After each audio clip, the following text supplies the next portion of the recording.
Ever come home and, like, something's just not quite right?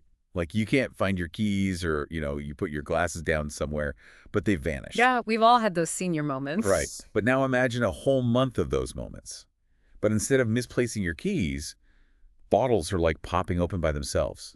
And pictures are flying off the walls. Yeah, And the police are just standing there scratching their heads. that sounds a bit more serious than a misplaced TV remote. Yeah, a bit more than just forgetting where you parked your car. Yeah. And that's exactly what we're diving into today, the totally bizarre and baffling case of the Herman family and what went on to be known as the Seaford Poltergeist. It's one of those stories that just gripped the entire nation back in 1958. And you know what? Even today, it makes you wonder about the line between what we can explain and what we just can't. What we know and maybe what we think we know. And we're not talking about just some, creaky old house, things go bump in the night type of story. I mean, this was a full-blown media circus. Oh. You had reporters camped out at the Herman's house on Long Island. Mm-hmm. You had a whole team of parapsychologists from Duke University, no less, Wow. brought in to investigate. And to top it off, even a magician trying to, debunk the whole thing. Think like something out of a movie. It really is. And here's the thing. Even after all that scrutiny, there's no simple answer. No neat little bow to tie it all up with. The sources we're looking at today are like police reports, Right? newspaper articles from back then, and even some notes from the researchers.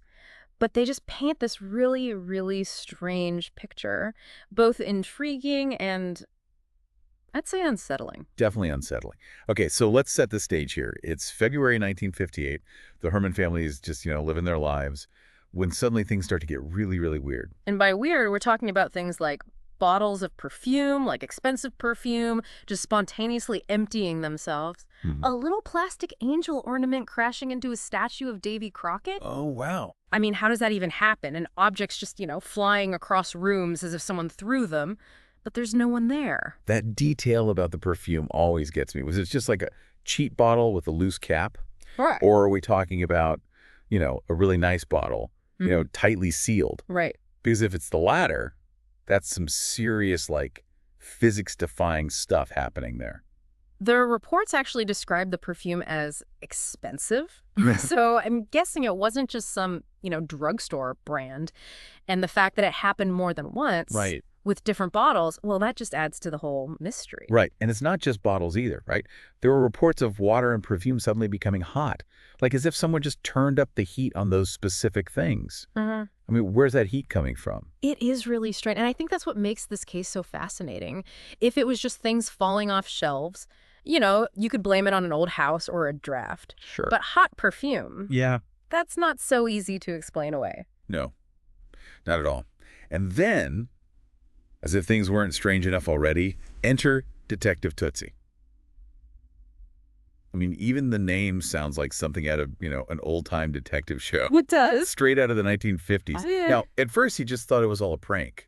Which makes sense. Yeah. A family, especially if they have young kids, they might try to get attention, maybe exaggerate a few things. Sure. Happens all the time. Right. But here's the thing. Tootsie himself, he saw things that he couldn't explain. There were reports of him finding the family, the whole Herman family, just huddled together, completely terrified, because things had been thrown at them. I don't think you just make that kind of detail up. I don't think so either, Yeah. especially a police detective. And the fact that things got worse over time, Right. started with bottles popping and escalated to objects being thrown, that kind of suggests it's more than just a family trying to, pull a fast one. Definitely. Okay, so let's talk about Jimmy. He was 12 years old at the time, and almost right away, people started pointing fingers at him. It's like the first place people's minds go, isn't it? Right. Whenever you hear about something like this, you think, must be a teenager, Poltergeist activity, it's often linked to adolescence in some way. So in a case like this, it's not surprising that the kid becomes the center of attention and suspicion. So was everyone just convinced that this 12-year-old was behind it all? Like he was orchestrating this entire bizarre spectacle? Well, not everyone. Some people actually saw Jimmy as a victim, like he was a conduit for something else, something unknown. I mean, can you imagine being 12 years old and having this whole mystery, this really creepy mystery hanging over your head, Right. and everyone's looking at you? It must have been overwhelming. It's a good point. And back then, people were a lot more open to the idea of the supernatural. Right. It was a different time. Mm, But that doesn't mean that everyone bought into the whole possessed kid story. not at all. The sources also mention this self-proclaimed holy man who said it was a curse, like a curse on Lucille, the mother. And then there was this psychoanalyst who thought the house itself was haunted. Oh, wow. And of course, you had the skeptics who just thought Jimmy was faking it all. Yeah. So many different theories. It's almost like the case became this, like a test A test. for what people believed about the paranormal. That's a good way to put it. And I think that's part of the reason why this case is still so interesting today. It makes us think about our own beliefs, our own assumptions about what's possible and what's just, out of the realm of possibility. Exactly. Okay, so with all this speculation going on, enter the big guns, Duke University's parapsychology lab. Now, I don't know about you, but when I hear parapsychology lab, I picture, those ghost hunting shows with all the fancy gadgets and equipment. Me too. Yeah. All those flashing lights and meters. But I'm guessing the reality was probably a bit less dramatic. Yeah. But still, the fact that Duke University took this seriously enough to send researchers, that says something. Yeah. So were these researchers like true believers, trying to prove that ghosts and poltergeists are real? Or were they more skeptical, trying to debunk the whole thing? It seems like they were a mix of both, at least in the beginning. They wanted to use, scientific methods. They wanted to rule out anything that could be explained by the environment or by someone playing tricks. But they were also open to the idea that maybe, just maybe, there was something truly unexplainable going on. So what did they find? Did Jimmy finally crack under pressure and confess that it was all a hoax? Yeah. That he was setting it all up? Well, this is where things get really interesting. Yeah. While the researchers were there, the poltergeist activity just stopped completely. What? Yeah, their equipment didn't pick up anything unusual, no weird electromagnetic activity or anything like that, and they couldn't find any evidence that Jimmy was faking it. So was this poltergeist camera shy or something? Or did Jimmy manage to pull off the ultimate magic trick? One that fooled even trained researchers. That is the million-dollar question, isn't it? And the researchers, Pratt and Roll, they were totally baffled. Their report concluded that even though they couldn't definitively prove what was happening, the evidence pointed to something called recurrent spontaneous psychokinesis, or RSPK for short. RSPK. That sounds complicated. It does, doesn't it? What exactly is that, and how does it fit into all of this? That's where things get really fascinating. And we'll dive into all that right after a quick break. Okay, so RSPK, recurrent spontaneous psychokinesis. That's a mouthful. What exactly were these Duke researchers talking about? Well, you got to remember, back in the 1950s, parapsychology was sort of becoming a thing, a real field of study. And Duke was like the place to be for this kind of research. Right. And RSPK was one of the theories they were looking into. The idea, and this is going to sound pretty wild, is that certain people, especially those under stress, could unconsciously release this psychic energy. Okay. Psychic energy. Yeah. And that this energy could actually affect the physical world around them, like move things, cause things to break, that sort of thing. So they're saying Jimmy, a 12-year-old kid who's probably dealing with all the usual teenage angst, maybe he was unknowingly causing bottles to explode and things to fly around with his mind. Basically, yeah. And it wasn't just some crazy idea either. This was something that serious researchers at a top university were actually investigating. It's a wild concept. Yeah. But is there any proof? Did they have some way to measure this psychic energy? That's one of the tricky things about studying paranormal stuff. It's not like you can just, hook someone up to a machine and measure their psychic output. Right. Most of the evidence is anecdotal, based on what people observe and report. So if they couldn't actually measure it, what made them think that RSPK was the answer in the Herman case? Well, for one thing, they ruled out all the other possibilities. They checked the environment, didn't find any tricks, and the weird stuff always seemed to happen when Jimmy was around. And they couldn't prove he was doing it on purpose, so the idea that maybe, just maybe, he was this focal point for some kind of unconscious psychic energy, kind of fit. I don't know. It's still a hard one to believe.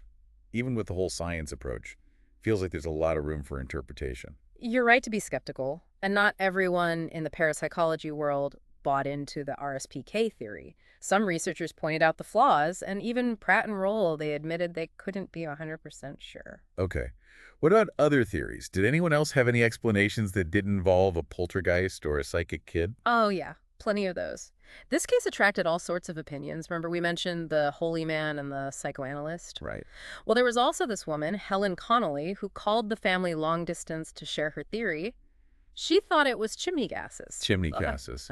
Seriously. She claimed she'd had similar weird stuff happen at her house, and she blamed it on gases building up in her chimney. So she thought the Hermans had a faulty chimney that was making bottles explode and objects fly around. I'm not buying that one. It's definitely one of the more creative explanations, but again, people were desperate for answers, trying to make sense of something that seemed impossible. But you can't forget the skeptics, right? The people who think there's always a logical explanation, even if we can't see it right away. Absolutely. And in the Herman case, the skeptics were pretty loud. One guy, Joe Nickel, he straight up accused Jimmy of faking the whole thing. Wow. He thought a 12-year-old could pull off such a big hoax and fool everyone. His family, the neighbors, the police, even the dupe researchers. Come on. His argument was that the adults were just too eager to believe in the supernatural, and that Jimmy was a mischievous kid who'd learned a few magic tricks. Oh, so like a little Houdini. Well, Nickel pointed to this magician, Milburn Christopher, who was famous for debunking paranormal stuff. Christopher showed how easy it was to use simple tricks to create illusions that looked supernatural. So maybe Jimmy had picked up a few tricks and was using them to create this whole poltergeist illusion. So what are we left with? We've got a terrified family, a town going crazy, experts disagreeing, and this 12-year-old kid at the center of it all. What actually happened? That's the thing about the Seaford poltergeist case. Even after all these years, it's still a mystery. And the weirdest part, the Herman family never experienced anything like it again after 1958. Just silence. So was it a real poltergeist? A clever hoax? Something else entirely, maybe a mix of everything. I mean, what do you think? I think that's what makes cases like this so fascinating. They push the boundaries of what we know. We've got these little pieces of information, these strange events, but no real answers. It's tempting to get caught up in trying to figure out who did it, but maybe there's a bigger question here. What can we learn from what happened to the Hermans, no matter what the cause actually was? That's a really good point, and that's what we'll explore as we continue our deep dive. It's wild to think about all the media attention this case got. I mean, the Herman family was all over the news. They even let a reporter move into their house for a while. It was a different world back then, wasn't it? The media and the public, they were a lot closer, more trusting, maybe. Yeah. And this was before, the internet and 24/7 news. So a story like this, it really captured everyone's imagination. Absolutely. You had newspapers printing updates every day. Yeah. People just couldn't get enough of it. It must have been so surreal for the Herman family, especially for Jimmy. Can you imagine being that young and having all those cameras and reporters in your face? All that speculation swirling around, it makes you think about, whether it was right to put a kid through all that. That's a good point. Yeah. And did all that attention, all those interviews and cameras, maybe even make things worse? Did it feed the poltergeist somehow? That's an interesting question. Could the poltergeist, if that's what it was, have been drawn to the attention? Did all that energy from the reporters and the public, maybe that's what was fueling it? Almost like a feedback loop. Exactly. The more attention it got, the more intense the activity became. It makes you wonder about, the power of belief. Suggestion. Could all those cameras and microphones have actually influenced what was happening? It's a mind-bending thought. What about the Herman family themselves? Did they truly believe their house was haunted? Or were they just caught up in all the excitement? It's hard to say for sure. The reports make it seem like they were really open to the idea of the supernatural, at least at first. They talked to the reporters, worked with the researchers. They really seemed to think something strange was going on. But it makes you wonder, right? Were they maybe playing it up a bit for the cameras? I mean, the media loved the story, and the Hermans were right at the center of it. It could have been a bit of both. Maybe they were genuinely scared, but also saw a chance to, get their 15 minutes of fame. It's a tricky thing to untangle, separating real belief from the desire for attention. And then there's Jimmy, just a kid stuck in the middle of this crazy situation. The sources say he was interviewed constantly, scrutinized, even accused of making it all up. That must have been incredibly tough for a 12-year-old to handle. Did the adults, his parents, the reporters, the researchers, did any of them stop to think about how this was affecting him?